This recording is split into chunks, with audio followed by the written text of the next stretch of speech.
Welcome. I'm Carl Masulis, and today we're going to talk about decision making. This is part of a lecture series on decision making that includes cognitive bias and logic and other basic aspects of making our decisions, not only in our business life, but also in our personal lives as well.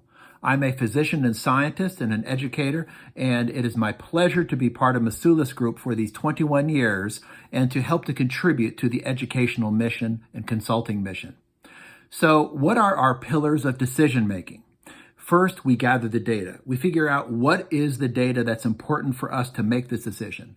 Then we decide, well, what are the outcome measures? Meaning, what are we trying to decide? What do we want for the outcome to be?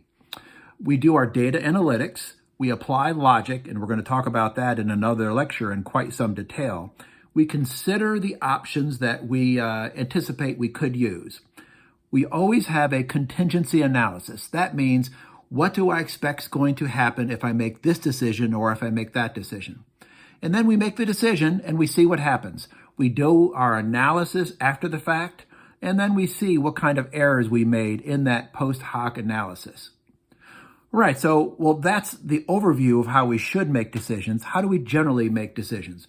Well, there's a number of different ways that people make them. Some people use coin flips and such. We'll dispense with that altogether. There's no value to that. Some people use the term, I feel it in my heart. They have a feeling in their heart. Well, my brain has many billions of nerve cells, and the heart only has 20,000 nerve cells. So the heart is probably not the best agency to be able to decide what our decisions are. Other people make a gut decision. Well, I will tell you that my gut doesn't put out anything that seems at all clever, so I dismiss that. Of course, when people say those things, what they really mean is they're making an emotional decision. And an emotional decision is where only part of your brain is being active. The scientific, analytic part is not taking prime consideration at that time. So the trouble is, emotions frequently don't guide wisely. That it's not that we should suppress our emotions, but that we should try to look beyond them as much as possible. There are some basic tenets that we have to accept as part of our decision making. First, we have to accept that there is often not a unique solution to a problem. We have to accept that all eventualities cannot be known. We have to accept that there is risk of information overload. This is where the complexity makes decisions so difficult because we have so many pieces of data to analyze and so many variables to consider that our semi-evolved minds can't handle that, can't juggle all the details. We end up having to reduce our decisions to a lesser amount of data and a smaller number of variables. Well, decision-making sounds simple, but obviously it's quite complex. So we start this algorithmically now. We'll gather the data, we'll weigh the variables, and then we use an internal algorithm to calculate that response. That's the way it was intended. Do we make mistakes? All of us do. There are individuals out there who believe that they never make mistakes. That's a mistake. Well, why is it that we make mistakes? We make mistakes because we have biases in our cognition that will be discussed elsewhere. We have those emotions that we talked about. So we're going to take you through a little bit more of the approach on how we make decisions, and more importantly for some of our lectures, how we avoid errors. Well, what are the steps to decision making? First, we prioritize the task. How important is it? If it's really an unimportant question in our lives, ignore it or just make some decision off the top and let it go. If it's important, you have to do due diligence to make a wise decision. So to make a wise decision, we first start with stating the issue. What is the question clearly? We may have an idea in our mind, but if we state it either verbally or as if we were speaking it verbally, then it crystallizes the actual content of the question. Speaking of this saying it verbally, scientists have shown that if you speak something that's bothering you or that you're questioning out loud, you actually think more clearly about it, even if there's no one to listen to it. Also, if you go for a walk while you're trying to think of this solution or think of this algorithm, then you do better. You might remember that Einstein and Darwin many times came up with their best insights when they were on their walks. List the options that you have. You can do this on a piece of paper. You can do it in your mind. You can do it in any way you want, but give a list of options you have, even ones that initially seem to be unusual. And then estimate the outcomes with each option. Give each a real and an emotional value, not necessarily a numeric value, but is it high or low? And then choose one.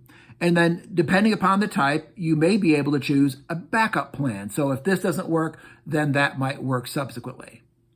Depending on the details, you might want to discuss it with others if at all possible. Now, there are some things that either because of personal sensitivity or legal matters, you can't discuss with others. But if you can, that can help you crystallize, again, just talking it over with someone, even if they can't give you insights.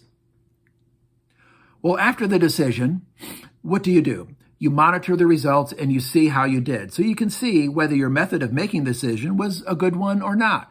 If you can fix the result, if it didn't work out, do that. But if you can't, just try to make sure you don't make the same mistake again. So, should I have made a different decision? Now, one option would be, let's take a hypothetical circumstances. Say my mother is ill and she is a distant city, and I am a physician as well as her son. Should I go there? I could certainly be of emotional support as her son, and I might even be of medical support because I'm a pretty good physician as well. So certainly I should go. Well, what are the negatives? Well, I could get injured along the way, and there may be a few others, but those are the main ones. Well, I go, and what happens? The highest probability is that I go, I have a safe trip, and I was helpful, and my mother's doing fine, and all is good. However, there is a lower probability that I have an accident and get injured or killed. Now, does that mean I made the wrong decision? No, I still made the right decision. It's just that I had an unfortunate low probability outcome. Well, if I had to be able to think about that over again, what would I do? Well, what other options might I have had? I might have flown. You know what? Flying is 86 times less dangerous than driving.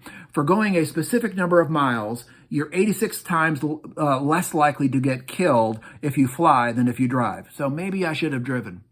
Or I could have taken the bus. The bus is 10 times safer than driving your own vehicle per mile. So yeah, I really should have done that.